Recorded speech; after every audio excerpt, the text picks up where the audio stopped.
Taxi FM 93.1 FM. Lomé au Togo, abonne-toi à Radio Taxi FM TG sur YouTube. Like, commente et partage ton programme préféré diffusé sur la géniale des radios Taxi FM. Taxi FM sur YouTube, Radio Taxi FM TG. Les programmes de la géniale des radios de ta capitale en boucle.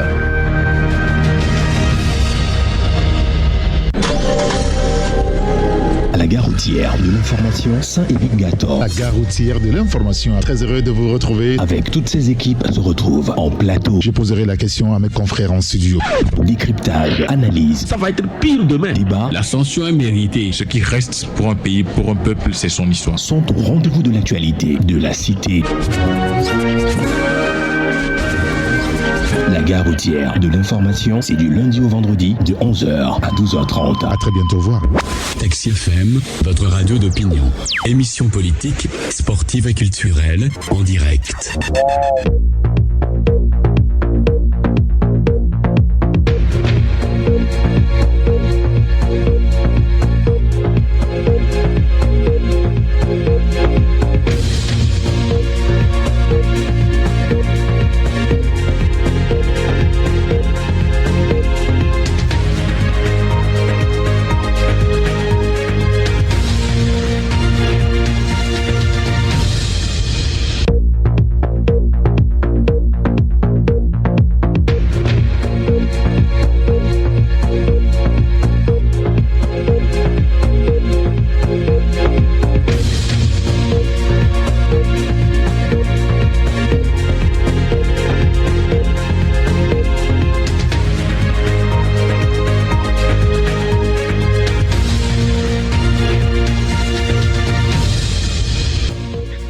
Madame, Monsieur, bonjour à tous. Nous sommes ravis de vous avoir encore avec nous ce matin à la gare routière de l'information avec mes confrères où nous reviendrons sur pas mal de sujets. Vous comprendrez qu'on parlera naturellement de la dernière sortie de la conférence des évêques du Togo, les évêques togolais qui alertent sur ce qu'ils appellent de graves risques.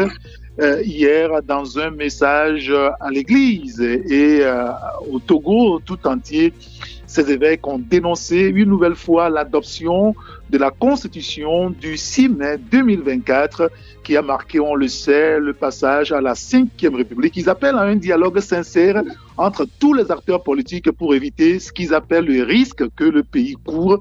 On reviendra sur des larges extraits de leur sortie avec mes confrères. Naturellement, nous reviendrons également sur la dernière augmentation des prix du kilowattheure au niveau de l'électricité, fin de privilèges des ministres ou gros canular. C'était la question qu'on s'était posée hier. On va continuer par développer ce sujet avec mes confrères qui sont avec nous.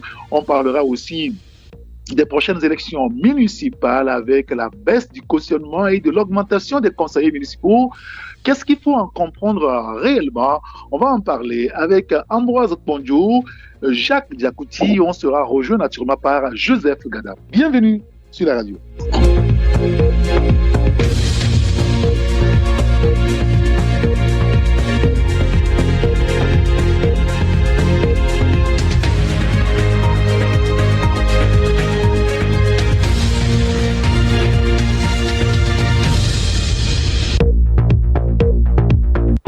Taxi FM, la seule radio de débat, d'infos et de sport. Merci pour votre fidélité à la radio Taxi FM Lomé avec mes confrères qui sont avec moi, Ambroise Ponjo, Jacques Diakouti. On va être rejoint naturellement par Joseph Gada. Bonjour Ambroise. Oui Eric, bonjour. Bonjour Jacques. Bonjour nos amis techniciens qui nous assistent pour la réussite de cette émission. Bonjour les auditeurs auditrices de la radio Taxi FM. Merci d'être avec nous ce matin, Ambroise Ponjo. Jacques Diakouti, notre éditorialiste. Bonjour Jacques. Bonjour Eric, bonjour aux auditeurs auditrices de Taxi FM. Merci pour ce culte dominical de tous les mardis. Nous saluons tous les auditeurs auditrices qui sont actuellement branchés. Nous souhaitons prompt guérison à tous ceux qui sont malades, qui sont actuellement sur les hôpitaux. Et nous demandons la grâce de Dieu sur notre pays. Ah oui, bien sûr, le Togo a besoin forcément de la grâce de Dieu. On reviendra sur les problèmes qui minent notre société et je demanderai votre avis à chaque étape donc sur ces points. Mais avant, Je ne sais pas si vous avez remarqué ces derniers jours qu'il y a un décret qui a été signé, les uns avec des nominations, et on s'est rendu compte que les chefs cantons togolais vont être rémunérés par an et ils gagneront un peu plus de 500 000 francs CFA. Et tout calcul bon fait, chaque mois, les chefs cantons, désormais au Togo, vont gagner 63 000, je crois, oui, 63 509 francs CFA. Quel commentaire peut-on en faire, Jacques Diakouti, déjà? Non, je crois que on dira que c'est pas beaucoup, mais il faut toujours un début, hein, Eric. Il faut toujours un début. Je crois que nous avons vu à peu près cet arrêté et nous c'est un décret, savons également ce décret, autant pour moi.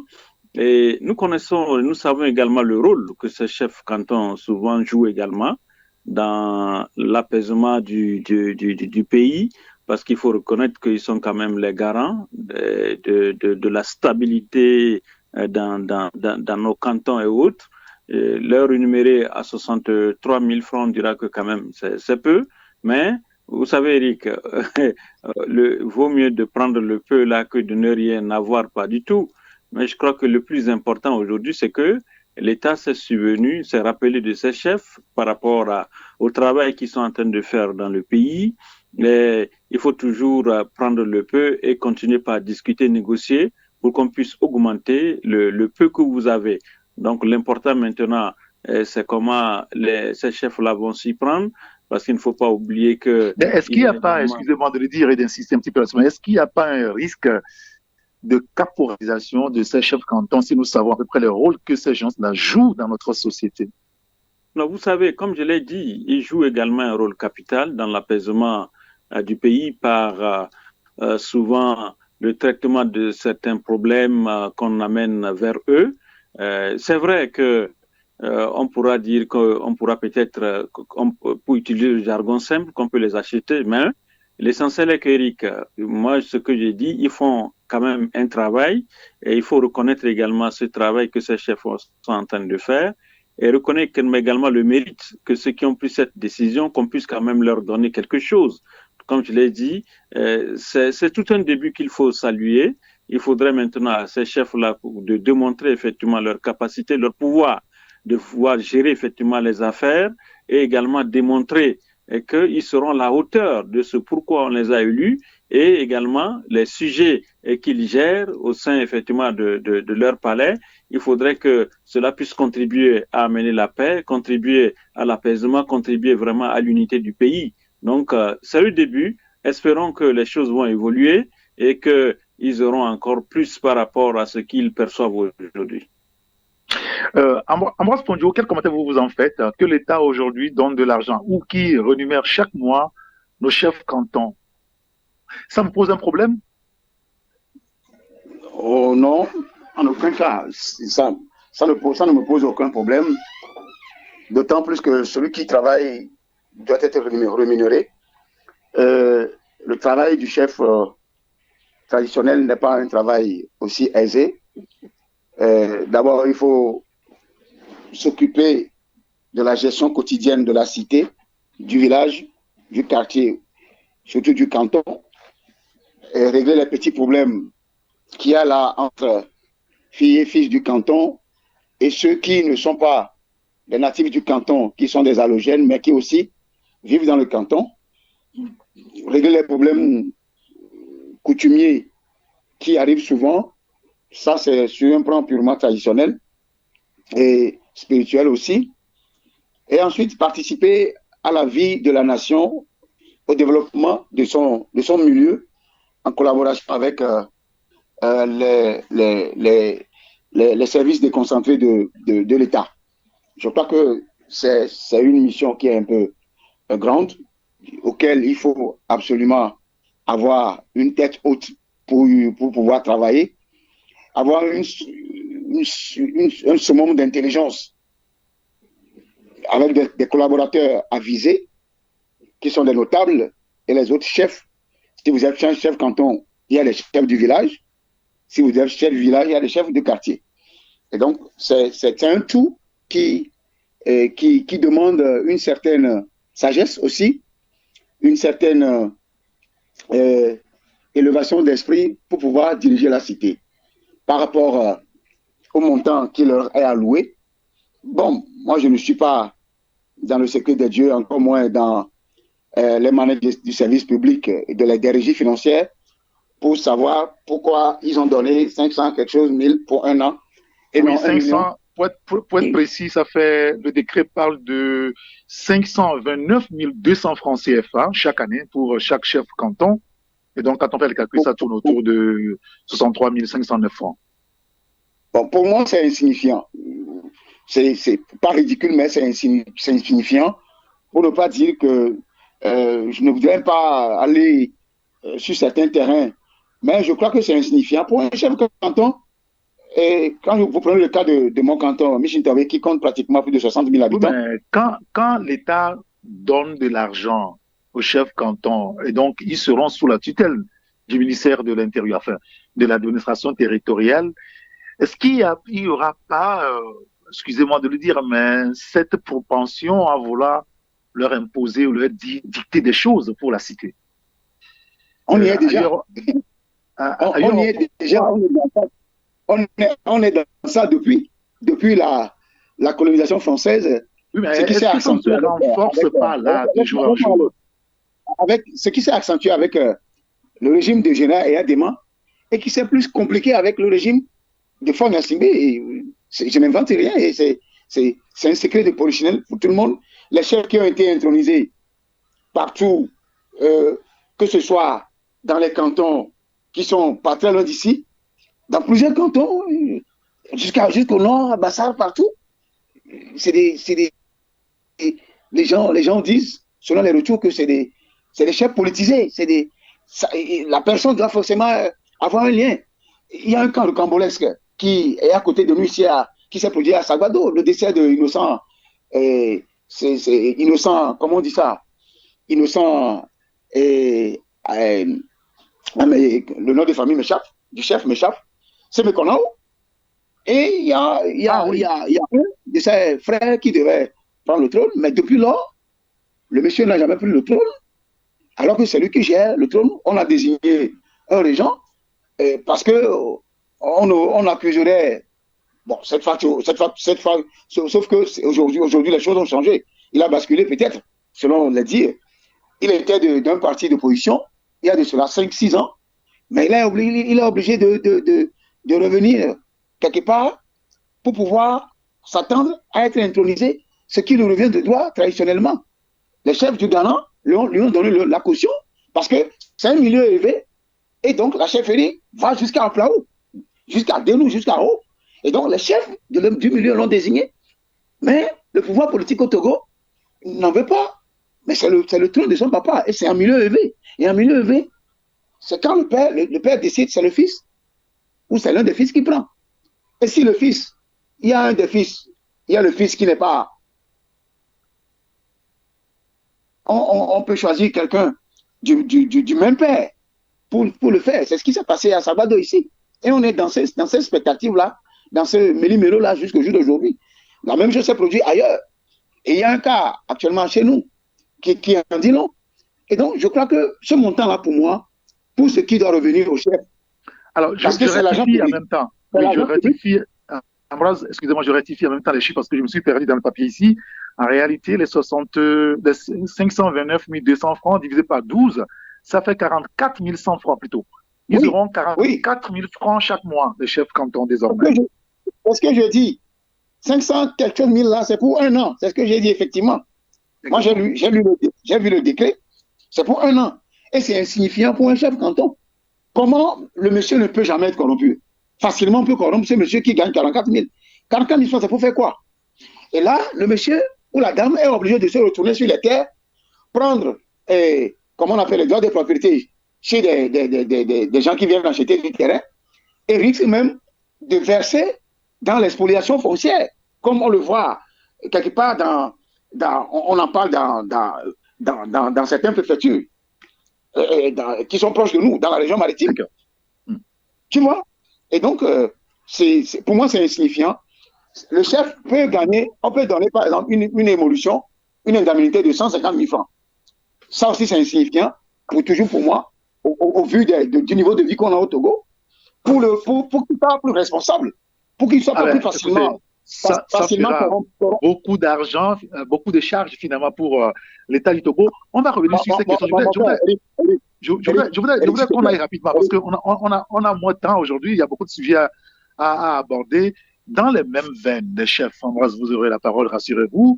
Il y a un autre décret qui a été donc signé à la veille de la prise du pouvoir, enfin, comme président du Conseil du Faure Gnassingbé. C'était le 2 mai, ce décret a été pris par rapport donc à la reconnaissance officielle de désignation par voie coutumière, c'est ce qui est dit, et par voie de consultation populaire dans les conditions suivantes. Et j'étais en train de lire le décret.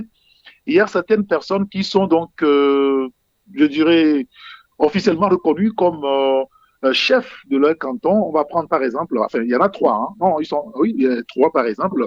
Il y a Madame Dogbeda Essikpeli, sous le nom de trône de Mama Dogbeda Essikpeli 4, en qualité de chef du canton de Michintové. Ah, et là, ça concerne Ambroise Ponto de Michintové.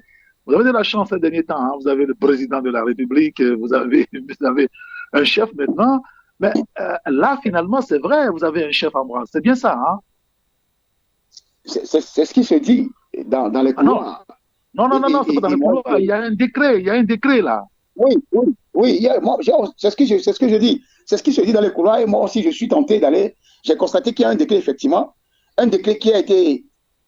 Un décret dont les libellés ont été façonnés depuis 2024. Vous comprenez? Avant d'être pris le 2 mai 2025, avant même de rentrer dans la Ve République.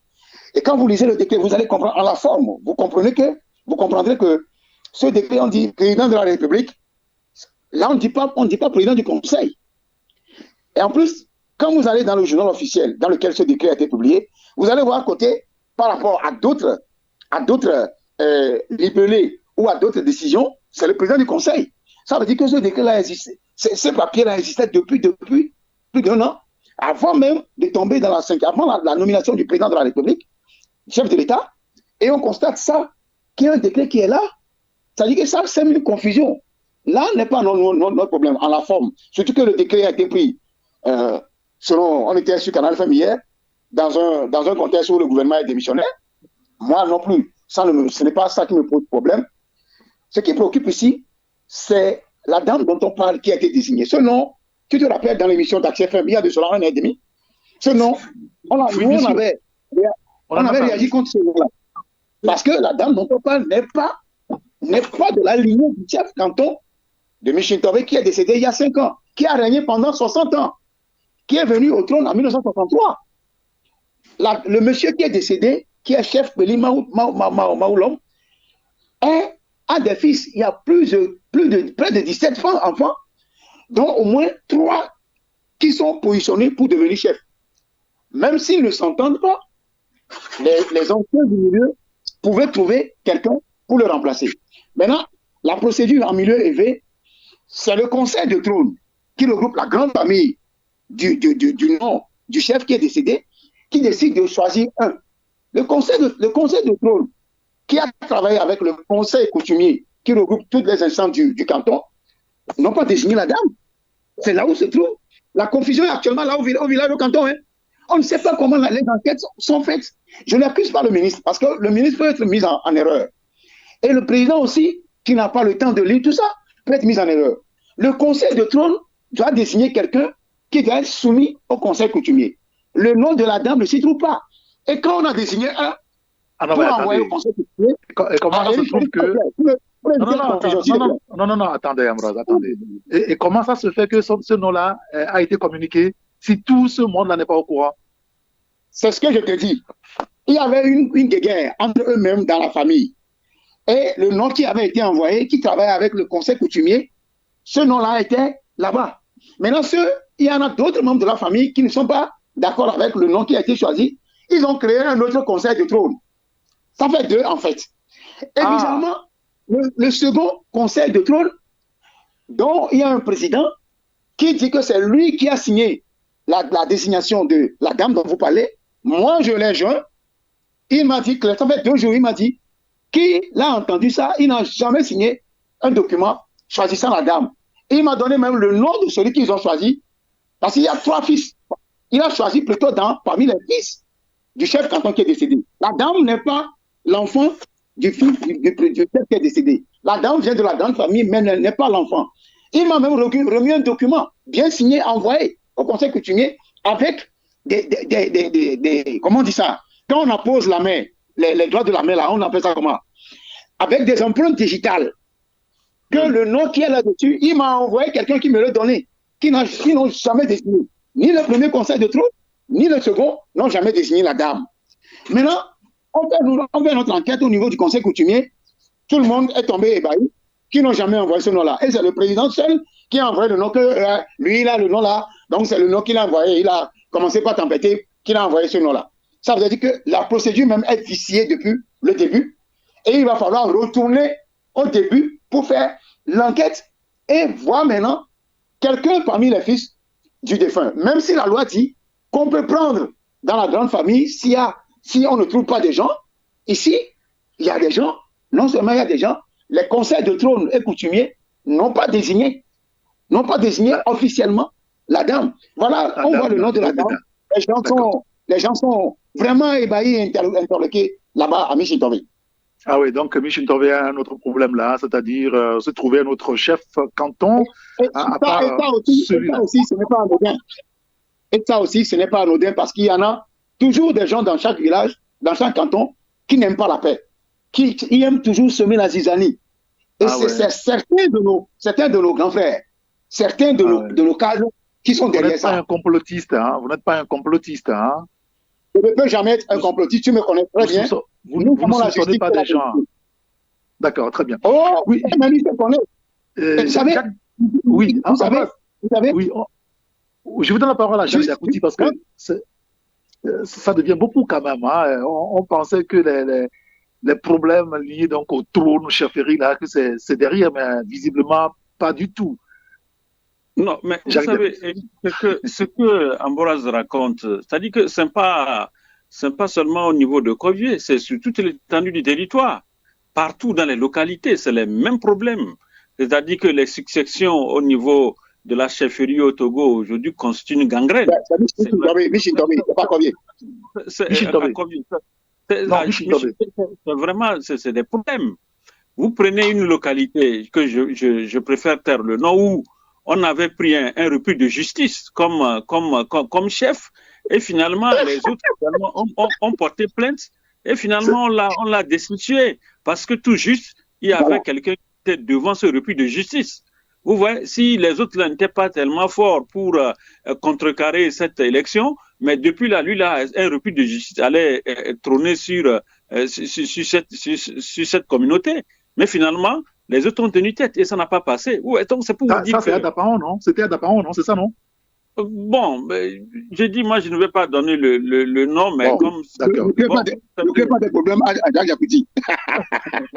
Non, ce sujet est apparu dans la presse, donc ce n'est pas, voilà, c'est pas un secret quand même. Oui, donc c'est pour dire que, Eric, comme Ambroise le dit, c'est partout. C'est pas seulement chez eux, partout. Vous allez constater qu'il y a actuellement, il y a même des localités où il y a pas de chef. Parce que on a pris tel n'est pas d'accord, et finalement, c'est des... Ce qui va encore accentuer plus les guéguerres, c'est l'argent finalement qu'on va donner aux gens. Parce que lorsque les gens vont sentir l'odeur de l'argent, pour dire que finalement, si vous êtes chef canton... Combien 44 000, c'est presque de l'humiliation quand même. Hein? 44 000, oui, mais, ça vaut rien, 44 000. Non, c'est toi qui trouves que c'est une humiliation. Mais on parle de chef canton. Hein? Oui, bien sûr, vous allez voir ce qui va se passer. Attendez, vous allez voir les jours à venir par rapport à la succession et par rapport aux élections pour remplacer. Vous allez voir ce qui va se passer. Je vous dis qu'actuellement, il y a des localités, à l'heure où je vous parle, des années, il n'y a pas de succession. Parce que tel n'est pas d'accord, telle famille est là et il dit bon que c'est nous qui sommes ceci et vraiment c'est des problèmes. Donc moi je crois que dans cette histoire, il faudrait qu'aujourd'hui on laisse tranquille les mains libres, Eric, aux populations de faire leur choix. Et là, on n'aura pas de problème. Mais lorsque, par Est-ce exemple, qu'il ne faut pas procéder désormais pour régler ces problèmes-là, passer au vote et tout le monde s'aligne, comme on faisait au bon vieux temps? Vous vous rappelez? En fait, Jacques terminé. Nous allons parler ensuite à Ambroise. Là où l'exemple que je donnais, Eric, mais je vous dis que, parlant du vote, mais c'est à la dernière minute qu'une autorité a manipulé les autres. C'est-à-dire que eux, ce n'est pas un vote par bulletin, mais vous vous alignez derrière votre candidat. Oui, bien sûr. Oui, il a menacé les autres et les autres là sont allés vers le repris de justice. Et finalement, les autres se sont dit, non, mais écoutez, nous, on connaît un peu ce dossier. On connaît le dossier du monsieur, c'est un repris de justice. Il ne peut jamais trôner sur nous. Et finalement, les autres ont eu gain de cause. Donc, c'est par vote que les gens procèdent. Mais là aussi, il y a beaucoup de manipulation. Donc, je crois que si aujourd'hui, on veut que les choses soient claires par rapport au vote, laissons les populations elles-mêmes choisir. Mais il ne faut pas que les mains noires soient quelque part en train de téléguider, de manipuler. On dit non, si tel est là, on ne pourra pas faire si c'est tel, on ne pourra pas faire ça. Et c'est là effectivement que les problèmes naissent. Et également, les gens placent leurs gens, Eric, tout juste pour gérer effectivement leurs biens. Vous allez voir par rapport au terrain et autres, les gens sont là tout juste pour assurer les biens des autres. Et donc, c'est le problème. Vous voyez, c'est là que naissent effectivement tous les problèmes. Donc, je crois qu'aujourd'hui, si l'État veut régler ce problème, laissez les populations elles-mêmes choisir leur chef. Et quand cela se fait comme ça, il n'y aura pas de difficulté. Ambroise Bonjo. Oui, je remercie Jacques parce que Jacques connaît le problème que nous avons au Togo. Et au point que c'est l'enjeu même qu'il a. Il a touché l'enjeu même du problème de la chefferie. Les enjeux, c'est les intérêts, quoi. Il y a des gens qui sont là à téléguider, pas pour rien, hein. Ils s'en foutent éperdument de l'évolution du développement du canton. Leur problème, c'est leur intérêt. Et c'est un groupuscule de gens qui sont là, soi-disant qu'ils sont dans une position là, qui positionnent des gens qui ne répondent à rien dans la procédure coutumière.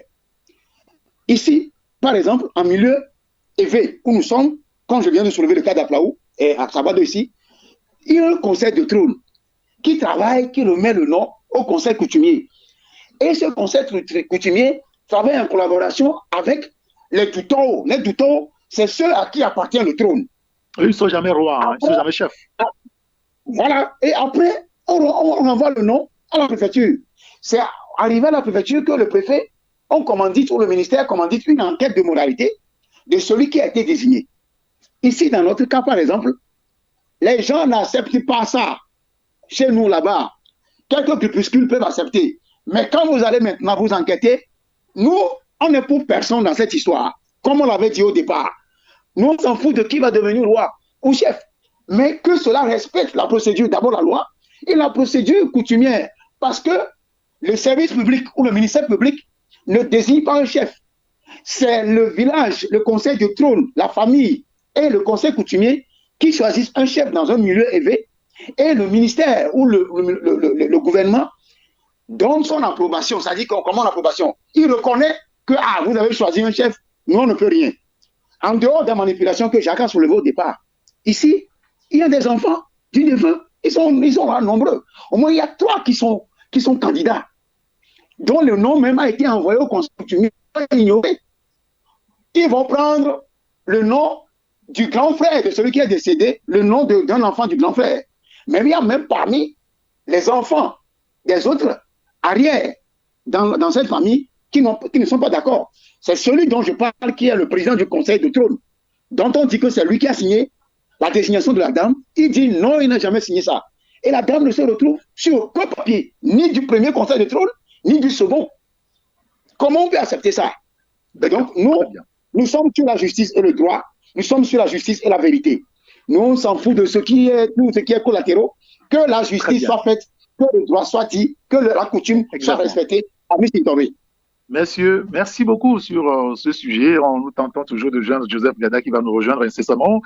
Alors, l'autre sujet, et c'est cette nouvelle sortie de la conférence des évêques du Togo. Vous savez que régulièrement, les évêques togolais y parlent, ils s'adressent au peuple Et hier, les évêques se sont de nouveau réunis et ils ont sorti un document lourd de sens parce que tout le monde, je pense, on a eu quand même à découvrir la teneur puisque les évêques, vous vous rappelez, à la veille de ce que l'Assemblée nationale avait fait dans le sens de la Constitution, avait appelé le président de la République à ne pas, comment vous appelez ça déjà, signer ou promulguer ce texte-là, la Constitution de la Cinquième République. Et les évêques, hier, dans leur message, ont tenu à rappeler justement qu'en mars 2024, ils avaient attiré l'attention des autorités sur le projet de révision constitutionnelle qu'ils ont jugé précipité sans réelle consultation populaire. Et hier, dans leur message, que disent les évêques? Voilà quelques morceaux choisis. Ils disent par exemple, une conviction nous habite. Le Togo court un risque en couvrant les frustrations, car une nation ne se bâtit pas durablement sur le silence imposé, sur la peur suscitée et entretenue, sur le mépris de la voix de son peuple ou encore sur un entêtement à faire croire au peuple le contraire du vrai. Les peurs, les frustrations tuent, se murent en actes désespérés et les colères muettes deviennent des effragrations imprévisibles.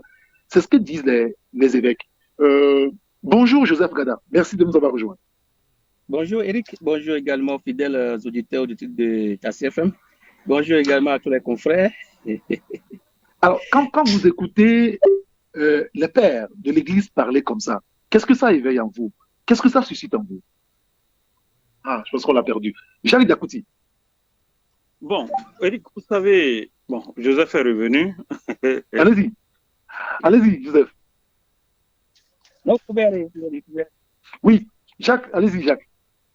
Ok, bon, Eric, vous savez, hier nous avons lu la lettre on peut dire lettre pastorale ou bien lettre des évêques. Et le plus important par rapport à cette sortie, Eric, c'est de rechercher le bonheur et la paix dans le pays. Nous ne pourrons pas être là en tant que fils du pays et filles du pays en nous entredéchirant sur une constitution, sur une cohésion sociale dont nous en avons besoin. Donc ici, c'est les évêques sont en train de tirer une sonnette d'alarme, invitant la plupart des Togolais et Togolaises que nous sommes à revoir effectivement nos positions sur la paix sociale et la justice sociale. Parce que quoi qu'on dise, Eric, nous ne pourrons pas être assis sur des malentendus, sur les incompréhensions pour pouvoir construire une nation. Mais le plus important pour nous, c'est qu'on puisse se ressaisir et que nous puissions chercher effectivement la voie qui pourra nous aider à retrouver cette unité, à retrouver la paix. Parce que le Togolais, quand vous connaissez le Togolais, le cœur du Togolais n'est pas tourné vers la violence. Le Togolais, dans son apparence, est toujours quelqu'un d'aimable et quelqu'un de simple, mais parler de la violence par rapport à des situations que nous sommes en train de traverser, ça, c'est pas le fort du Togolais. Donc, plaise à Dieu que cette lettre des évêques qui est sortie, je crois qu'ils sont dans leur rôle, mais le plus important maintenant, c'est de faire le pas. Il ne suffit pas seulement de sortir cette lettre, mais c'est de faire le pas pour rencontrer les responsables. Mais vous vous rappelez sûrement qu'en 2025, justement, les évêques ont demandé à rencontrer le chef de l'État. Ils n'ont pas été reçus. Oui, aujourd'hui, il n'est plus chef d'État. Il a le PC. Il a le PC. Donc, il a toujours le pouvoir. Il a toujours le pouvoir, on est d'accord. Parce qu'aujourd'hui, nous avons un président de la République et nous avons un PC également. Donc, je crois que c'est le moment même plus important pour nous en tant que Togolais, parce que qui connaît un peu le parcours de M. Sanvi de Tové, on sait que c'est quelqu'un qui a fait d'abord l'opposition et c'est quelqu'un également de sage. Donc, il est important aujourd'hui que M. Sanvi de Tové puisse mettre cette sagesse et puis mettre son intelligence. Ben lui, il est où? Parce que depuis là, personne n'a sa nouvelle là. Il est là? Oui, pour mettre au service du peuple. Parce que Eric, comme je l'ai dit tout à l'heure, nous n'avons pas besoin des incompréhensions. Nous n'avons pas besoin de ces divisions, mais nous avons besoin de la stabilité. Vous vous rappelez, cette conférence qui a eu lieu tout dernièrement, Lomé, ici, on parlait de la dette. Il a dit que quand vous voyez aujourd'hui ce qui se passe dans notre pays, vous comprenez que les Togolais, la plupart de ceux qui sont là, quoi que ce soit en matière d'affaires, que ce soit les commerçants, que ce soit également les fonctionnaires, les gens n'arrivent pas à s'en sortir parce que la situation est difficile. Ajoutez encore à cette situation une crise politique, et vous voyez que nous ne pourrons pas nous en sortir. Donc, moi, une fois encore, je lance un appel au président de la République et au PC de pouvoir voir comment juguler l'ensemble de ces problèmes-là pour que le Togo, nous puissions trouver effectivement cette stabilité. Alors, dans ce message pastoral, les évêques ont quand même salué la résilience du peuple togolais. Hein. Ce n'est pas synonyme de résignation, disent-ils. Alors, ils disent quelque part dans leur message que face à cette situation préoccupante, nous lançons cet appel pressant. Ne résistons pas à l'esprit qu'un processus d'apaisement soit engagé avec discernement à travers la tenue d'un véritable dialogue franc, sincère, inclusif et constructif. Oui, avant de donner la parole à Ambroise, Joseph Gada, je voulais vous écouter sur ce message-là. Oui, Eric, c'est vrai que depuis hier, j'ai appris la sortie des évêques, mais vous savez ce qui m'est arrivé, donc je n'ai pas eu le temps aussi de lire quand même le communiqué. Ah, d'accord, très bien. Oui, mais lorsque le président parlait, ça m'a donné déjà quelques idées sur ce que nos chers évêques ont écrit. Vous savez, quand les évêques interpellaient le gouvernement par rapport à la solidarité, vous n'êtes pas sans savoir qu'aujourd'hui, dans plusieurs de nos pays, nous n'avons pas les psychologues. Et les vrais psychologues, c'est les prêtres, c'est les pasteurs, c'est eux qui sont au courant presque de tous les problèmes des citoyens. Donc, quand les citoyens vont, entre parenthèses, chez nous les catholiques, c'est la confession, mais sous d'autres cieux, je pense que c'est eux qui sont devenus ceux à qui les citoyens prêtent plus leurs problèmes. Oui, bien sûr. Donc, autant dire que les pasteurs, hein, ils font du renseignement, enfin. Ils sont au courant de tout, à peu près. Donc, ils sont au courant de tout. Donc, quand vous lisez sur toutes les lignes ce que les évêques disent, cela suppose que cela ne reflète que l'image de cette société, de la société togolaise. Donc, je pense que ce qu'il y a lieu de faire aujourd'hui, c'est que les autorités puissent quand même prendre à bras le corps ce que les évêques ont dit et voir dans quelle mesure du possible on peut quand même apporter quelques solutions. Alors, je vous dis par exemple, quand vous prenez, selon le dernier recensement de la population, vous savez, il est sorti que 50%, disons 49,5% de la population est de la religion chrétienne. Et n'oubliez pas, je vous informe également que de cette proportion, 17,9% de ces chrétiens sont des catholiques. Après, se suivent les musulmans et puis les autres confessions religieuses.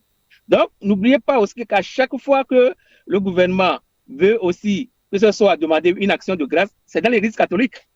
Donc, moi, je dis, au-delà des autorités, la sortie des évêques est plutôt adressée vers les chrétiens plutôt qui sont au niveau du pouvoir, de mieux comprendre, au-delà de tout ce qu'on peut vivre ensemble, les réalités de la population. Et donc, les évêques ont dit, ne résistons pas à l'esprit. C'est le thème même du message. Voilà ce que je dis. C'est-à-dire que quand on prend la population togolaise, vous avez au moins 50% de cette population chrétienne, qui sont la population au moins qui est chrétienne. Donc, il y a déjà plus de la moitié de cette population qui sont des catholiques. Donc, ça veut dire que ce message n'est pas un message facultatif. C'est un message qui s'adresse aussi, bel et bien aussi, à ces chrétiens catholiques qui sont au sein du pouvoir, qui, quel qu'en soit le cas, doivent aussi regarder à droite, à gauche, pour voir qu'est-ce que la population dit, qu'est-ce que les autres disent à côté, quand ils sont ensemble. Donc, je pense que lorsque ces chrétiens vont comprendre, eh bien, prendront en compte ce que la population dit, ce que leurs frères, leurs sœurs disent, je pense que tout ce que les évêques ont écrit, vont trouver quand même au moins du souffle de l'Esprit Saint. Parce que les évêques ont parlé de l'Esprit Saint, parce que vous n'êtes pas à savoir que déjà, à partir de vendredi, nous allons rentrer dans la neuvaine de l'Esprit Saint. Donc, exactement. Et les évêques ont demandé même à ce que les intentions des fidèles chrétiens portent plutôt le Togo par rapport à son aspect, sa position politique et autres. Donc, je pense qu'il revient quand même. Oui, c'est important. Oui, c'est important que chacun puisse écouter le message. Quand il parle de souffle de l'Esprit Saint nous parle. L'Esprit Saint est notre défenseur. Donc, nous ne pouvons faire autre chose qu'en écoutant l'Esprit Saint, en écoutant ce que l'Esprit Saint nous dit à travers aussi les évêques. Donc, je pense qu'il revient maintenant aux autorités et aux chrétiens qui font partie du parti au pouvoir de prendre en compte cette problématique et cette sortie des évêques. Alors, et dans le message, quelque part, ils disent face à cette situation préoccupante, j'ai dit tout à l'heure, tel qu'ils ont dépeint la situation, les évêques disent, nous lançons un appel pressant, ne résistons pas à l'esprit, que les autorités prennent conscience du malaise grandissant au sein de la population, que la voix du peuple soit entendue avec respect et prise en considération, qu'un processus d'apaisement soit engagé avec discernement à travers la tenue, je le disais tantôt, d'un véritable dialogue franc, sincère, inclusif et constructif. Ambroise Pondio, allez-y. Et présenté par les évêques du Togo et qui vient d'être commenté par mes confrères, elle n'est pas rose. Les évêques n'ont pas menti. Et ils ont toujours fait ce travail de fouille pour sortir des lettres pastorales, pour ramener le pouvoir à la raison et appeler le peuple à leurs responsabilités. On ne peut pas en avoir plus que ça. Nous sommes dans un pays où l'Église est considérée comme une institution morale, telle que définie dans les dictionnaires et tout ça. Mais l'Église, au-delà d'être une institution morale, est un grenier électoral. Et un grenier électoral, on Amadou pour pouvoir avoir des voix de main pour les élections, pour pouvoir diriger le pays. Je ne crois pas que ceux qui nous dirigent aujourd'hui diront qu'ils ont un jour, passé des voix. Ils se sont passés des voix des fidèles des églises catholiques ou protestantes, presbytériennes en l'occurrence, et d'autres églises et fidèles musulmans pour être au pouvoir. Si tant est que les élections qui les portent au pouvoir sont réellement transparentes. Maintenant, beaucoup reprochent à l'Église catholique de ne se limiter qu'à des lettres pastorales, mais que dans les faits, la pratique, ils attendent plus que des lettres pastorales. Moi, je dis oui, mais je dis non. Oui, parce que les gens qui ne sont pas de l'Église, les gens qui ne sont pas chrétiens, même qui sont des chrétiens athées à la fois, qui sont à la fois, ils se disent chrétiens, mais ils ne vont jamais à l'Église, ils peuvent avoir cette réflexion-là.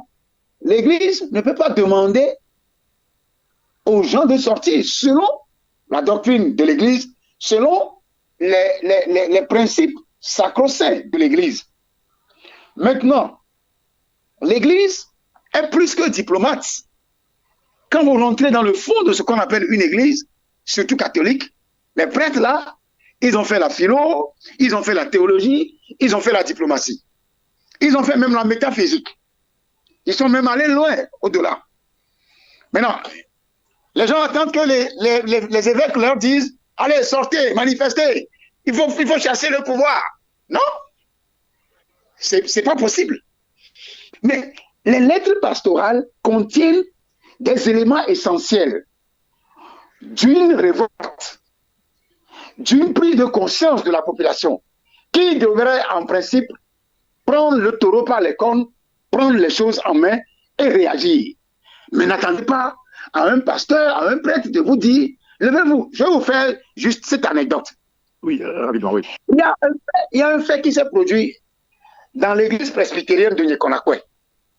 Vous savez que c'est l'église qui est souvent, c'est la salle de conférence, pas le temple, qui est souvent utilisée par une certaine obédience de l'opposition pour organiser leur conférence. Ça, c'est un fait, et personne ne peut s'y opposer à ça, parce que l'église a son temple, la paroisse là a son temple, mais il y a une salle de conférence que les gens louent pour faire le travail comme celui qui est au niveau du Saint-Joe, Agora Senghor, tout ça. Oui, comme Brother Robert aussi. Le pouvoir en fait trop. Le pouvoir de Lomé, je le dis, en fait trop, parce qu'il y a un fait qui s'est produit.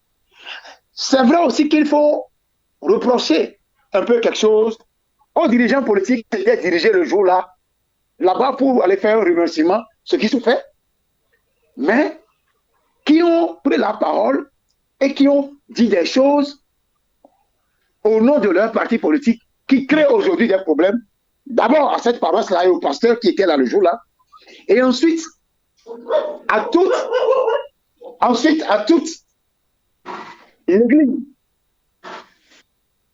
Et qui oblige maintenant certains pasteurs à interdire aux gens de prendre la parole en public depuis plus de 50 ans où les gens fêtent, les gens célèbrent des moissons, des trucs, on prend la parole.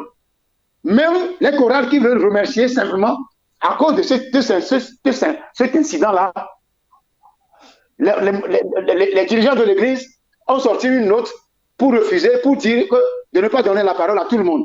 Alors que l'église est là depuis plus de 125 ans, 131 ans, il n'y a rien de ce fait qui s'est produit.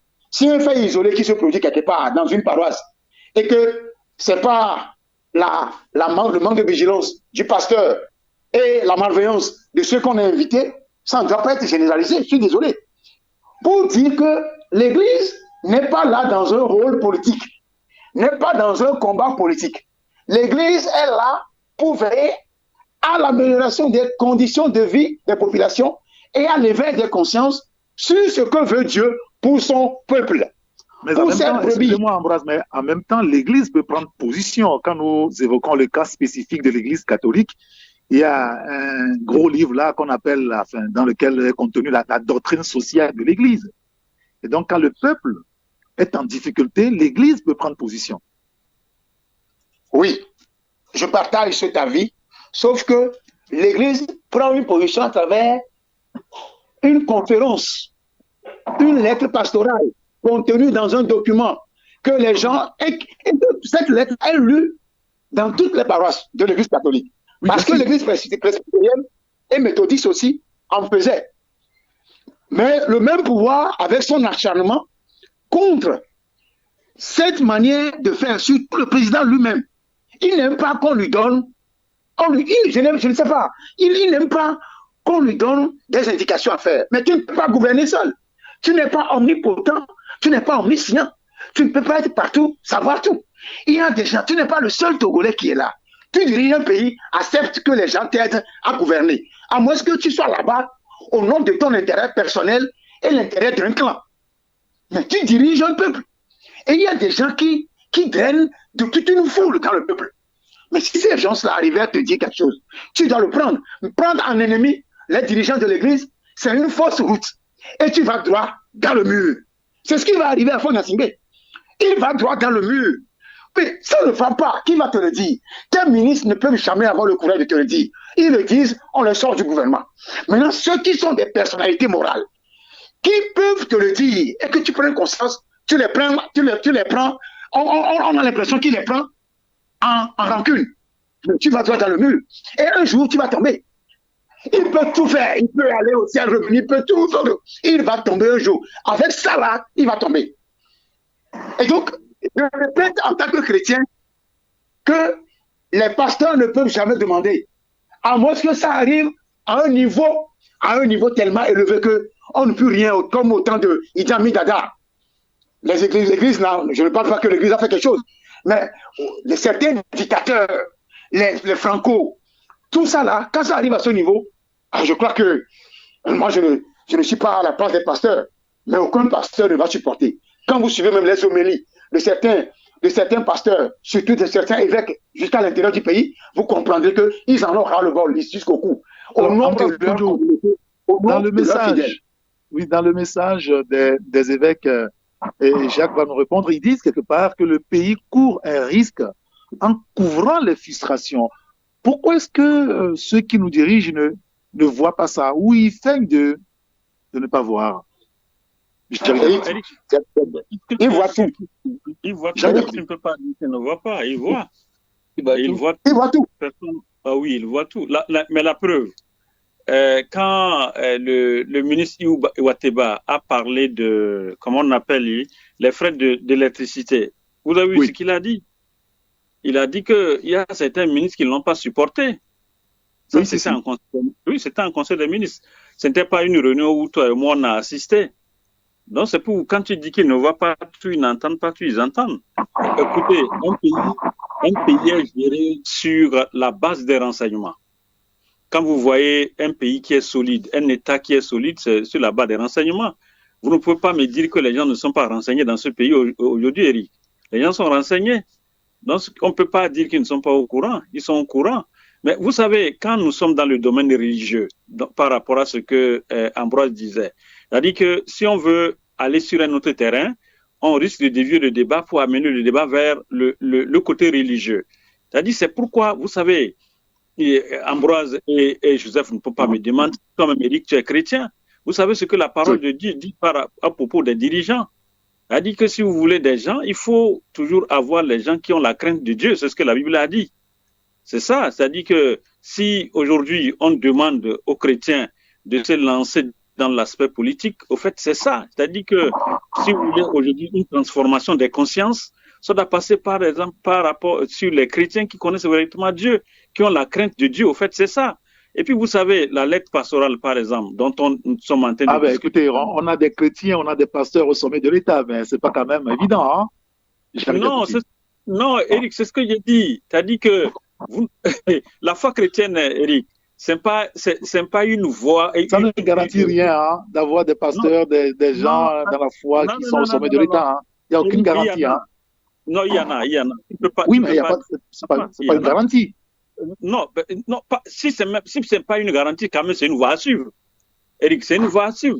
Hein? Et regarde, par exemple, le vice-président américain. Je ne sais pas si vous le connaissez. Donc, c'est pour vous dire que Eric, vous ne pouvez pas dire. Oui, donc c'est pour vous dire que, écoutez, Eric, dans ce monde, il n'y en a que Dieu qui peut transformer les cœurs. Ça, vous pouvez le seul revenir. Et puis, l'autre aspect de la chose, lorsque votre cœur n'est pas touché par rapport à ce que vous faites et ce pourquoi vous êtes appelé, vous pouvez tout faire, ça ne marchera pas. Donc, écoutez, Eric, c'est pour vous dire que quelque part, cette lettre pastorale qui est sortie, cela ne devait pas frustrer personne. Et que personne ne se sente, par exemple, visé. Mais le plus important pour nous, c'est que les choses marchent. Quand on parle de justice sociale, aujourd'hui, nous avons les problèmes d'électricité. Nous avons des problèmes aujourd'hui. Les gens ont fait des prêts au niveau de la banque. Ils ont des soucis pour payer. Aujourd'hui, on nous dit que la plupart des Togolais quittent le pays. Eric, regardez les pays en guerre, le Burkina Faso, le Mali, le Niger. Mais si on vous fait les statistiques des Togolais qui sont là-bas, mais c'est effrayant. C'est effrayant. Vous voyez que ce n'est pas de gaieté de cœur. Il faut évoquer ce genre de problème. Si notre pays était vraiment en paix, en joie, Eric, on va aller chercher quoi dans un pays en guerre? Jusqu'à ce qu'on arrête même un compatriote qui est parti combattre contre l'Ukraine. L'Ukraine, oui, bien sûr. Oui, il est allé chercher quoi là-bas? C'est le bonheur, non? Non, je crois qu'il faut vraiment que cette lettre qui est sortie, qu'on le prenne vraiment sportivement, qu'on puisse l'analyser, et les évêques, et les responsables politiques, et l'ensemble de la société civile, qu'on puisse trouver vraiment un juste milieu. Ambroise l'a dit, vous voyez, la plupart, par exemple, de nos autorités, ils vont où? Ils vont à l'église catholique. C'est certains seulement qui sont peut-être des musulmans, d'autres sont également évangéliques et presbytériens, mais la plus grande majorité, c'est les catholiques. Moi, je crois que c'était vraiment une aubaine pour nous. Je ne sais pas l'obédience du président, M. Sanvi de Tove, je ne sais pas s'il est catholique ou bien il est évangélique ou presbytérien, je ne sais pas. Mais aujourd'hui, c'est une perche qui est tendue pour nous. C'est-à-dire qu'on a deux personnalités et le président, c'est-à-dire M. Sanvi de Tove, qui a fait l'opposition, aujourd'hui qui est président de la République, qui a également M. Fornia Singbe qui était président, qui est aujourd'hui PCM. Donc, je crois que les deux là pourront vraiment se retrouver et trouver une juste milieu pour le bonheur des populations dont nous parlons tout à l'heure. Il n'est pas bon que nous soyons tout le temps en train de nous tirailler sur des inutilités. Il faut que le Togo avance, quoi, Eric. Et c'est vraiment important. Alors, il est 12 heures sur la radio. On va devoir marquer une courte pause. On va faire un clin d'œil à nos partenaires et on revient juste après. Vous êtes au Togo? Identifiez-vous pour une société inclusive où tout le monde compte. Taxi FM. Il est 12 heures. Sur ta radio. Taxi FM, la seule radio d'information continue.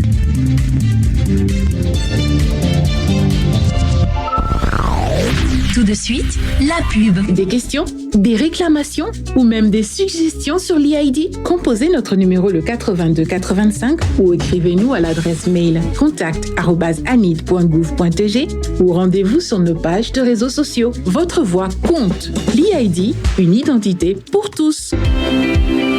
Bonjour Tata, comment allez-vous? Bonjour Irène. Chez moi ça ne va pas, hein.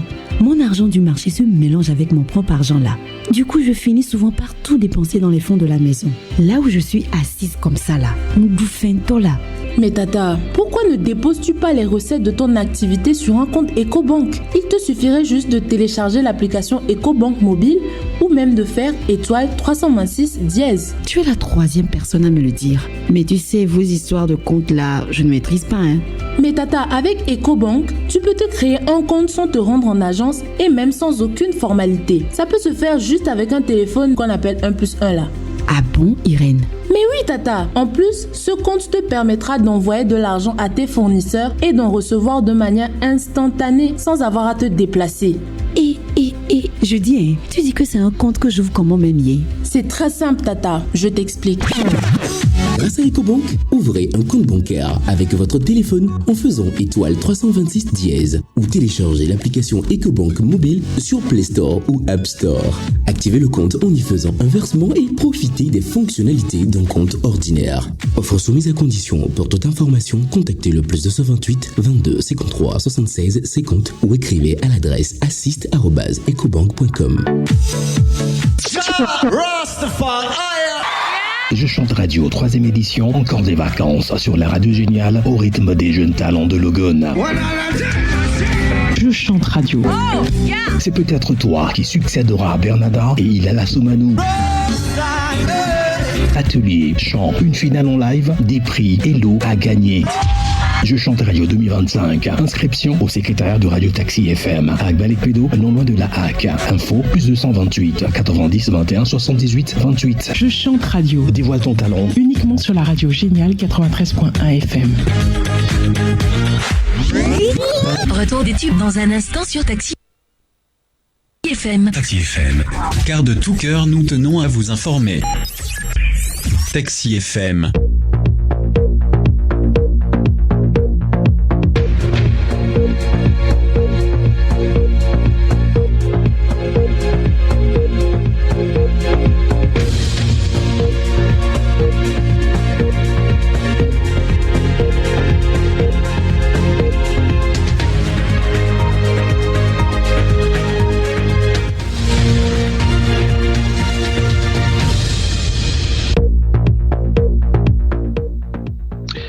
Merci pour votre fidélité à la radio Taxi FM Lomé. Nous sommes à la gare routière de l'information avec Joseph Gada du journal Économie et Développement, Ambroise Pondio du journal The Guardian et Jacques Diakouti est notre éditorialiste.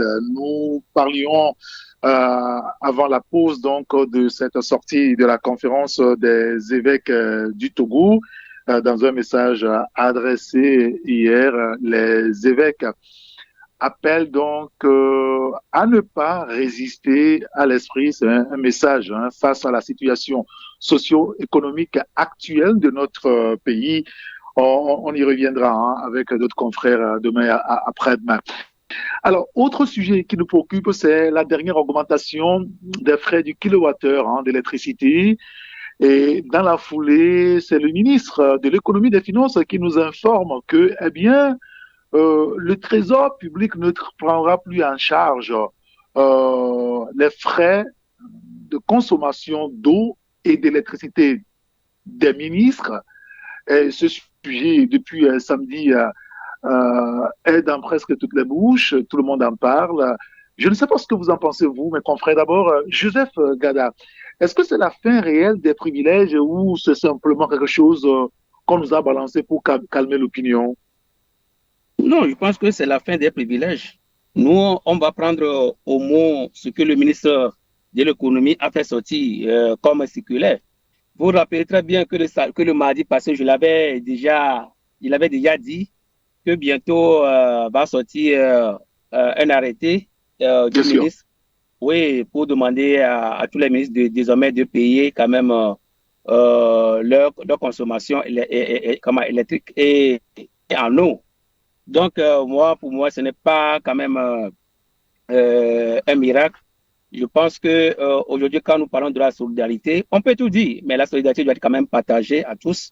Il n'y a pas quand même certains qui vont payer, que d'autres vont jouir quand même des avantages. Je pense que... Là, il ne parle que des ministres, là, et les autres qui sont greffés sur le trésor public.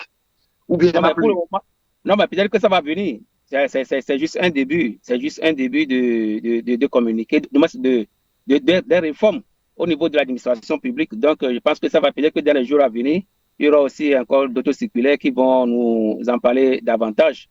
Mais parce que ce qu'il faut dire ici, c'est que moi, personnellement, je pense que je tiens quand même à apprécier à sa juste valeur les réformes que le ministre de l'économie actuel est en train d'opérer depuis qu'il est arrivé. Vous vous rappelez des réformes au niveau de l'OTR également, et vous vous rappelez également de ce qui a été fait par rapport aux inspecteurs. Il a fait quoi par rapport à l'OTR? Qu'est-ce qu'il a fait? Non, mais à l'OTR, c'est lui qui a demandé à ce que les réformes soient faites au niveau de l'OTR pour que dorénavant, ils puissent quand même avoir droit de regard sur les recettes, sur ce que l'OTR est en train de faire. Et vous vous rappelez très bien qu'au niveau de l'Assemblée, cette réforme est passée.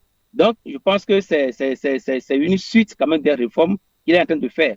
Vous savez, moi, je dis qu'il faut être courageux des fois pour prendre quand même de cette décision. On a l'habitude de dire que les loups... Bon, nous sommes d'accord que c'est pas la personne, voilà, la petite personne du ministre qui a décidé. C'est le président du conseil qui a dit ça. Non, d'accord. Non, en fait, la circulaire est signée par le ministre actuellement, par le ministre des Finances. C'est pas pour le moment pas le PC, ou bien ai-je menti? Parce que quand j'ai encore la circulaire... Oui, c'est pour dire qu'il ne peut pas prendre sa décision de son propre chef. Mais c'est signé, c'est-à-dire que le parrain, la paternité est quand même... Joseph Gada, on est d'accord là-dessus, que c'est pas lui, que c'est le président du conseil. Oui, quand même, c'est la paternité quand même de la circulaire, c'est lui. Donc, je pense que tout ce qui va sortir quand même de cette circulaire, c'est lui. On lui fait référence.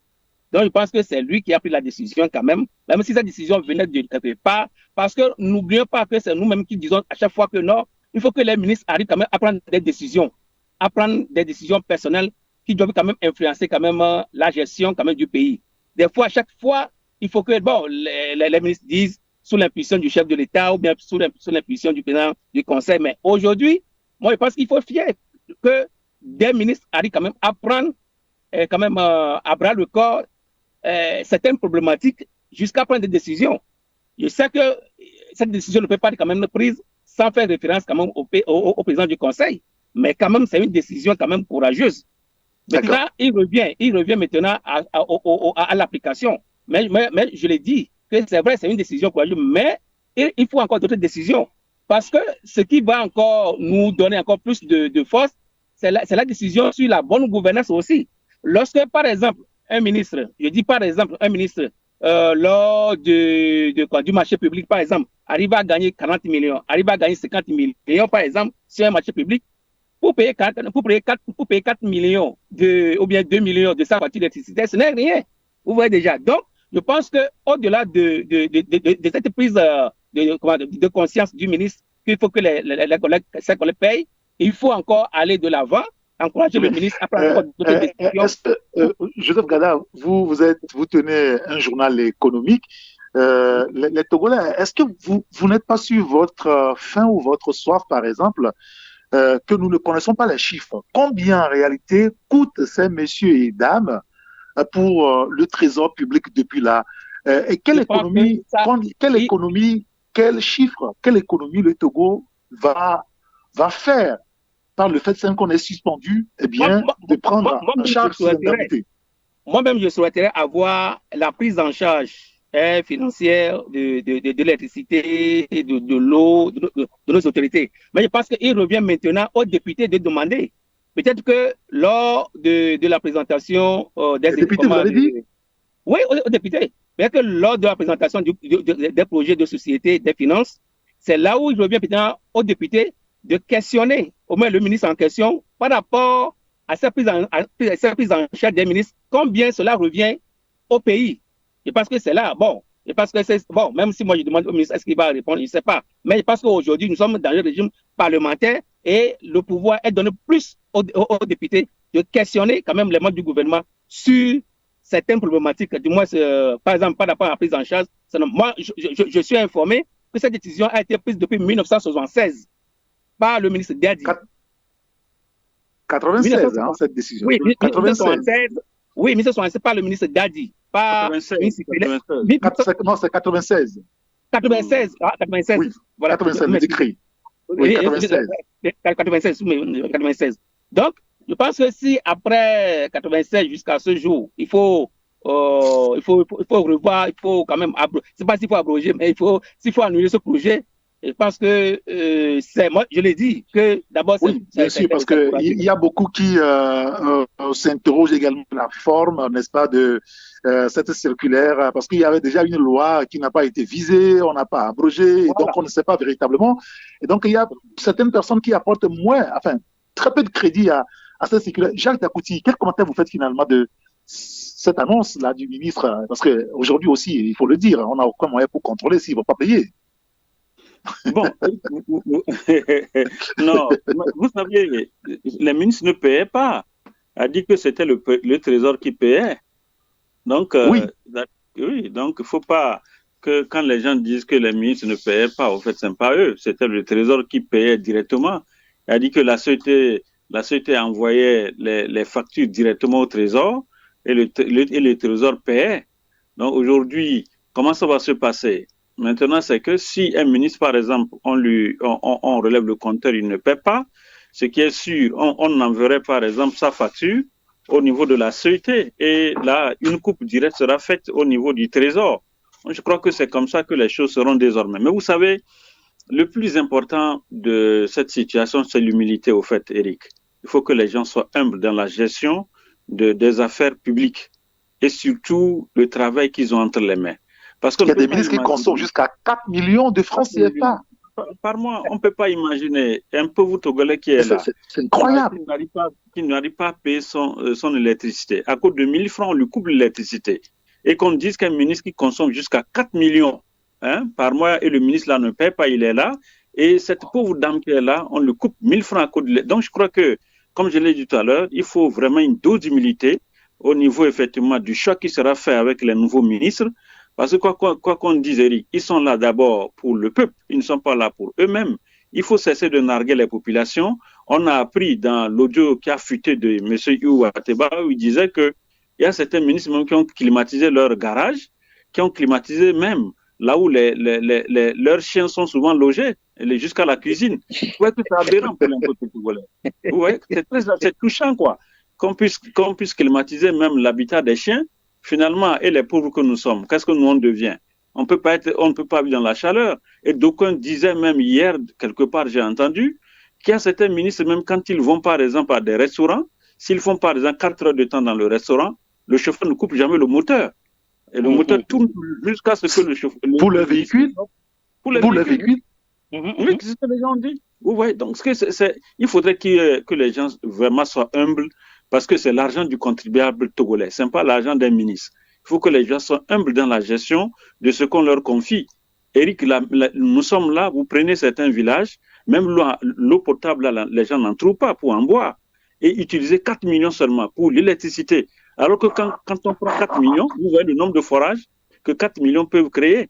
Donc, plaise à Dieu que cette fois-ci, de cette nouvelle équipe qui sera mise sur pied bientôt, que les gens soient humbles, effectivement, et reconnaître que par rapport à la note du ministre, que les gens puissent payer leur litige. Je serais même à la place, par exemple, de M. Faure Gnassingbé, que je vais insister à ce qu'on installe les cash-power dans les domiciles des ministres. Là, ce qu'il faut, c'est quand l'électricité finit, on n'a qu'à la... Est-ce qu'il faut pas aller vers la... Jalid Akouti, rappelez-vous, vous nous avez dit un jour, je me rappelle très bien à l'antenne, qu'il y a des ministres qui ne donnent pas accès, n'est-ce pas, aux releveurs de compteurs. Il y a des ministres qui... alors aujourd'hui, on se pose la question, est-ce que les releveurs là vont avoir accès à leur domicile pour relever justement, pour pouvoir faire les calculs et leur envoyer la facture? Ouais, on n'a aucune information là-dessus. Non, hier j'ai eu l'information que déjà les compteurs, les gens ont déjà commencé, l'accès des compteurs a déjà lieu et les gens ont commencé par relever les compteurs dans les domiciles, même au niveau de la caisse. La caisse est cité Millennium, donc il y a accès selon les informations. Reste maintenant à vérifier si c'est vrai, mais ce qui est sûr, comme la note l'a dit, je ne pense pas qu'un ministre encore puisse ne pas payer ses factures directement. Je crois que le Trésor public va couper son salaire et payer effectivement c'est vrai que là on parle des ministres, mais il semble qu'il y a certains députés aussi. Il y a certains DG aussi, sinon tous les DG aussi, il va falloir regarder de ce côté-là. Ambroise, bonjour, sur cette question. Oui, la question de l'augmentation du prix du kilowattheure est une question qui réveille les démons et qui survole les nerfs des Togolais. Oui, les démons, parce que c'est une question qui touche à tout, hein, qui est transversale, qui préoccupe tout le monde. Que ce soit ceux qui sont au pouvoir ou ceux qui sont dans la grande majorité du peuple togolais. Parce que le courant est pratiquement dans plusieurs maisons maintenant, jusqu'à l'intérieur du pays.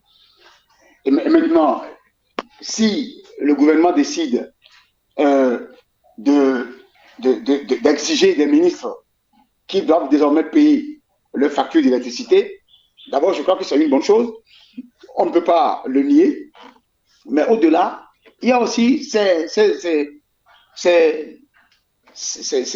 hommes entrés, la hiérarchie supérieure de l'armée. Il y a aussi certains DG qu'il faut voir sevrer la situation de facturation ou de non-paiement des factures. Mais hier, je disais dans une émission que pour le président du Conseil, dont on parle, et le président de la République, par exemple, c'est des institutions qui sont à tout point de vue, en la forme, respectables, et qui, de mon point de vue, ne doivent pas être touchées par cette mesure-là. Même à un moment donné, si le pays fonctionnait bien, et que le Togo ne se lève pas tous les matins pour aller faire des prélèvements, pour faire des prêts au niveau de l'UEMOA, des levées de fonds au niveau de l'UEMOA, de la Banque mondiale, du FMI, tout ça là, on pouvait démoliser cette décision. Mais c'est parce que c'est le peuple qui en souffre en dernier ressort, le peuple qui en paie tous ces taxes-là. Parce qu'en fait, c'est les taxes qui sont greffées sur la consommation de ce que nous faisons. Nous consommons à la maison, au lieu que ce soit eux. Maintenant, si un ministre, par exemple, doit payer 4 millions dans un mois, autant disculper ceux-là qui sont de la consommation générale, nous, les consommateurs. Parce qu'on n'en a rien à foutre dans cette histoire. Nous payons les taxes dans tout ce que nous dépensons. Au niveau des véhicules, au niveau des motos, de l'huile, du gari, on paie même les taxes sur les puces de téléphone. Allez vérifier. Même les lampadaires dont on n'a jamais sur nos routes, on paie des taxes. Les redevances compteurs, les contrôles, l'entretien compteur, on en paie. Maintenant, si au moins on prend une vingtaine de ministres ou une trentaine de ministres dont le ratio peut se retrouver ou la moyenne des consommations peut se retrouver entre 3 millions et 6 millions, on peut maintenant nous laisser tranquilles. Prenez l'argent des ministres là, qui depuis leur naissance, paient les gens comme Barquet, qui sont là, ministres avant moi, avant ma naissance, qui n'ont jamais payé l'électricité là. Il faut qu'ils arrivent à verser au moins la moitié de ce qu'ils n'ont jamais payé. Si c'est 50 millions, ils n'ont qu'à déposer. Si c'est 1 milliard, ils n'ont qu'à déposer. Avant maintenant de commencer par prélever et nous laisser tranquilles. Vous voulez qu'il rembourse? Vous voulez qu'il rembourse au moins la moitié de ce qu'il avait construit depuis le début? Qu'il rembourse la moitié. Et ce qui est encore choquant, il y avait une loi qui leur avait concédé ça, Ambroise. Donc on ne peut pas revenir sur ce qui s'est déjà passé. Mais vous parlez à l'instant de la loi au temps du ministre Dadi. Oui, moi aussi j'ai lu ça. Et je crois que c'est Jacques qui avait eu l'amabilité de nous rappeler en mémoire cette loi-là. Mais ce qui est choquant et énervant actuellement, c'est que les gens achètent le kilowattheure de 1000 francs, 2000 francs, qui se retrouvent avec 3 kilowattheures. Alors finalement, combien on nous vend le kilowattheure au Togo désormais? C'est combien? Parce que là, depuis hier, ça varie là. Moi, par exemple, je le saurais le dire. Parce que je me rappelle, moi j'achète avec 5200 francs, j'achetais avec 5200 francs le kilowattheure à 43 kilowattheures à 5200 francs. Maintenant, si quelqu'un est en train de me dire, il vient de m'envoyer un document, un truc qu'il a acheté au niveau de Move, il trouve que c'est 3,5. Il a acheté un qui est combien? À 800 francs. Et il y a une dichotomie, il y a un mélange suivant les consommateurs, suivant les mélanges. Et ça crée un problème. Il faut que la CT arrive à régler ça. Et maintenant, moi, mon problème, c'est d'annuler carrément cette décision-là qui augmente le prix du kilowattheure aux consommateurs lambda que nous sommes. Pour nous libérer, quoi. Parce qu'on en a déjà au summum, on en a déjà au cou. Là où on est arrivé aujourd'hui, parce que quand on voit, on lit ce que le ministère de l'énergie a publié récemment, c'est comme on est arrivé à un point de non-retour. Si on n'y va pas là, un matin, ce sera que du noir dans le pays. Vous pensez qu'on peut revenir à la situation hantée? Eric, c'est un faux problème. Et d'ailleurs, l'autre là l'avait dit, l'ancien DG de la CET l'avait dit, M. Peto, il avait dit que c'est une question de mauvaise gestion. Il y en a des DG qui sont là, mais qui en réalité ne commandent pas la CET, ne dirigent pas la CET. Il y en a des gens qui sont derrière qui dirigent la CET. Il a même allé loin parlant de détournement. Il a parlé d'une certaine allégation de détournement de fonds par un ancien DG, 4 milliards de fonds, ce n'est pas du chocolat. Et vous pensez que les Togolais n'entendent pas ça, ils vont se taire tout ça? Vous puisez dans la caisse de l'État. Ce que vous devez faire, acheter le gaz pour fournir l'électricité à 8 millions d'habitants. Un petit nombre de Togolais, vous n'arrivez pas. Maintenant, même la gestion même de la structure pose un problème. Alors qu'il y a le contrôle global qui a coûté plus de 500 milliards, 400 milliards aux contribuables togolais. Il y a la centrale Kekeli, dont on ne sait ce qu'on en est où aujourd'hui. Il y a plein de choses qui n'ont pas marché. Les gens font du business derrière le dos du Togolais. Ce n'est pas normal. Ce n'est pas normal. Et donc, aujourd'hui, la solution que moi je dis, c'est qu'il faut élargir. Il faut élargir le paiement, désormais le paiement du prix des frais d'électricité au niveau de certains DG, au niveau de certains officiers supérieurs de l'armée et de ceux-là qui ont tellement de privilèges, des indemnités, des primes. Et maintenant, laisser le peuple togolais tranquille. C'est-à-dire qu'ils n'ont qu'à même suspendre la décision, la enlever. C'est-à-dire qu'ils n'ont qu'à annuler la décision là. Parce que ça risque. Vous avez beau avoir l'armée, vous avez beau avoir l'argent, vous avez beau avoir le grec écrit pour maintenir le Togolais dans un état. Mais un beau matin, vos décisions là peuvent vous emporter. Ça peut les emporter. Vous ne comptez rien. Très bien. D'accord. Ben, merci beaucoup, Ambroise. Je voulais juste complacer un mot, puisqu'il va être là bientôt, sur les prochaines élections municipales. Allez-y, Jacques. Oui, ce que je voulais dire par rapport à l'électricité dont parlait tout à l'heure Ambroise, c'est vrai qu'on ne peut plus revenir en arrière par rapport à ce qui a été consommé. Ça serait difficile parce qu'il y a certains ministres qui sont partis, d'autres qui sont à la retraite, ceux qui sont décédés. Mais je crois que le plus important maintenant, c'est d'essayer de voir avec les ministres qui sont là, le nouveau gouvernement qu'on va former. Il faut maintenant partir sur de bonnes bases. Il ne faut plus permettre également à ce que le Trésor puisse payer l'électricité encore de ses ministres. On ne peut plus revenir en arrière par rapport à cette décision que le ministre Barcola a eu à prendre par rapport à ses ministres. Donc, je crois que l'important pour nous maintenant, c'est d'essayer de voir le devant, le devant de la situation de la scène pour demander aux uns aux autres. Oui, mais en même temps, si c'est parce que par le passé, certains ne payaient pas et que nous avons des problèmes qui ont obligé la CET à augmenter les frais et que désormais ces gens vont payer l'électricité, ben, la conséquence, je dirais, c'est qu'on diminue le prix.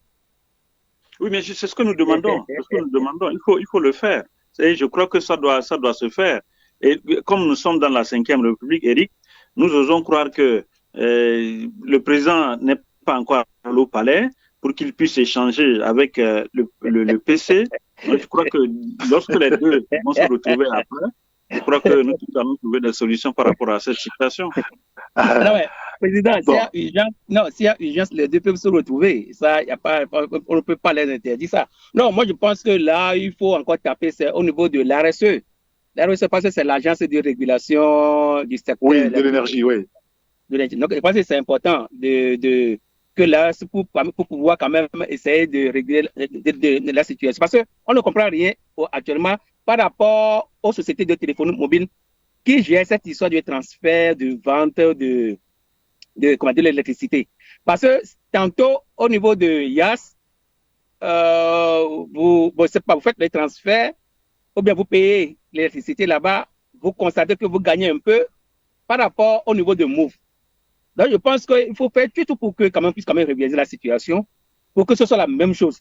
Parce que c'est simplement dommage que moi-même, j'avais fait le constat qu'entre-temps, avec 5 000 francs, on payait, ça faisait 43. Et depuis la prise de la décision, le 15 mai, quand on payait, maintenant, 5 000, ça faisait 38 kilowattheures. Alors, maintenant, ouais, 38. Maintenant, avec Move, ça allait jusqu'à 36, 37. C'est ce qu'on ne comprend pas. Donc, je pense que le plus tôt serait le mieux qu'on puisse quand même régulariser la situation. Maintenant, je pense que le reste, c'est une question de prise de conscience. Que lorsqu'on te donne des privilèges, il faut savoir l'utiliser. Eric, vous-même, vous regardez des fois les chefs d'agents, les chefs de direction, les chefs de bureau, à qui on offre même juste des voitures de fonction. Vous voyez comment les gens l'utilisent? Vous voyez comment les gens utilisent les voitures de fonction? Hein, au Togo? Hein? Donc, des fois, quand vous voyez ça, vous avez le cœur pincé, vous dites, c'est parce que c'est toi-même qui as fait sortir de l'argent pour l'acheter que tu utilises comme ça. Maintenant, quand on donne l'électricité au feu vert aux gens, vous pouvez imaginer comment les gens peuvent l'utiliser. Dans certaines maisons, les gens qui ont plus de 4 maisons, 5 maisons, les gens qui ont des... Bon, je ne sais pas, les gens qui font des glaçons par-ci, par-là, tout ceci, on connaît. Donc, je pense que c'est une question de prise de conscience pour dire, aujourd'hui, nous voulons aller à la solidarité.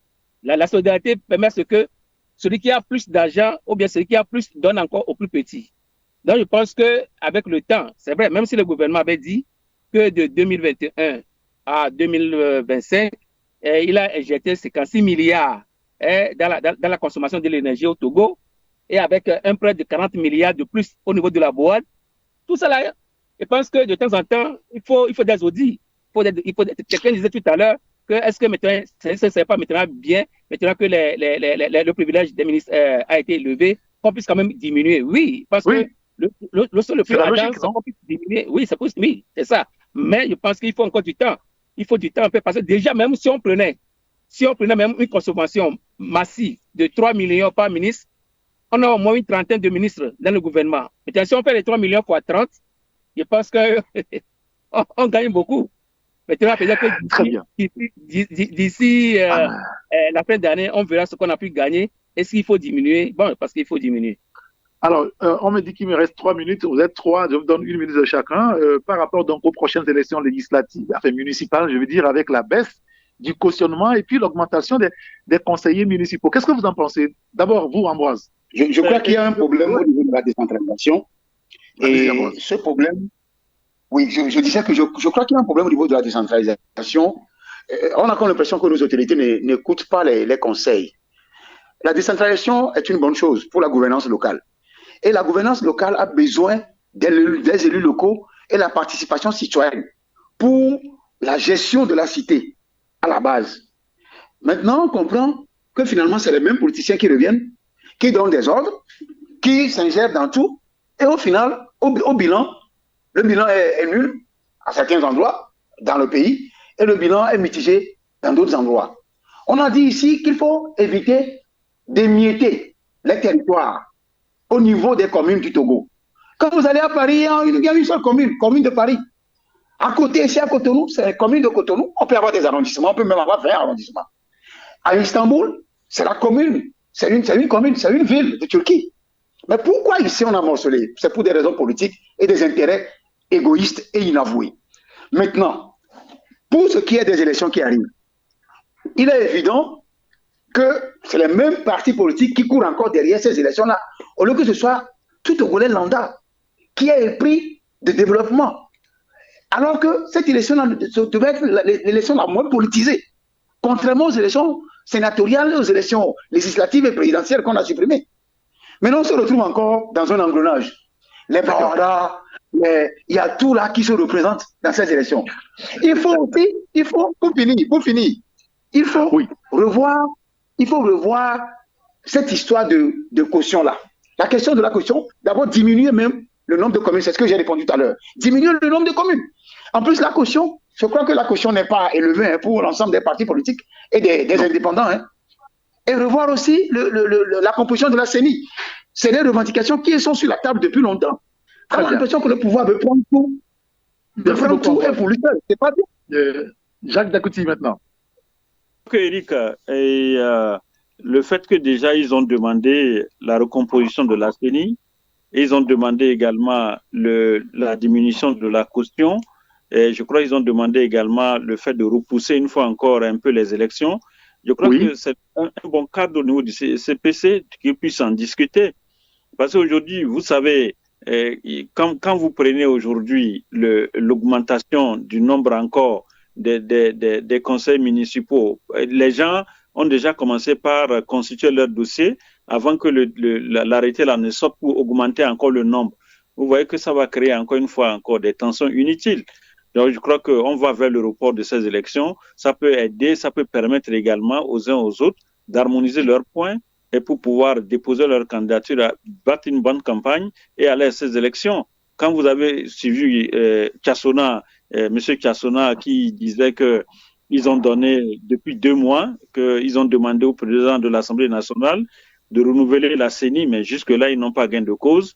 Je crois qu'avec ça, la rencontre d'hier, compte rendu sera fait au PC et le président de la République, peut-être une décision va sortir pour le report de ces élections et permettre également à une bonne organisation de ces élections. D'accord, très bien. Joseph Gada. Oui, je vais aller vite.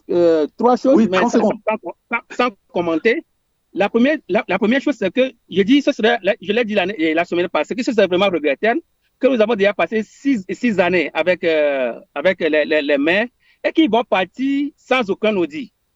Ce serait très dommage. C'est trop facile, ça. Oui, c'est trop facile. Que c'est trop facile. Donc, moi, j'insiste et je demande au ministre de l'économie qu'un audit soit fait au niveau des maires dans les 117 communes. C'est important avant à une nouvelle élection. Deuxièmement, ce serait encore regrettable que cette élection soit encore trop politique. Nous l'avons déjà vu avec avec la première mandature, que lorsque l'élection municipale est trop politisée, le développement peine quand même à se faire sentir, à se faire voir. Donc, je pense qu'il vaut mieux privilégier à ce que la société civile et les autres entités puissent avoir place que les politiques. Je pense qu'au Rwanda ou en Ouganda, ça se fait. Il n'y a pas trop de politique quand même. Il y a un quota quand même réservé pour les politiques.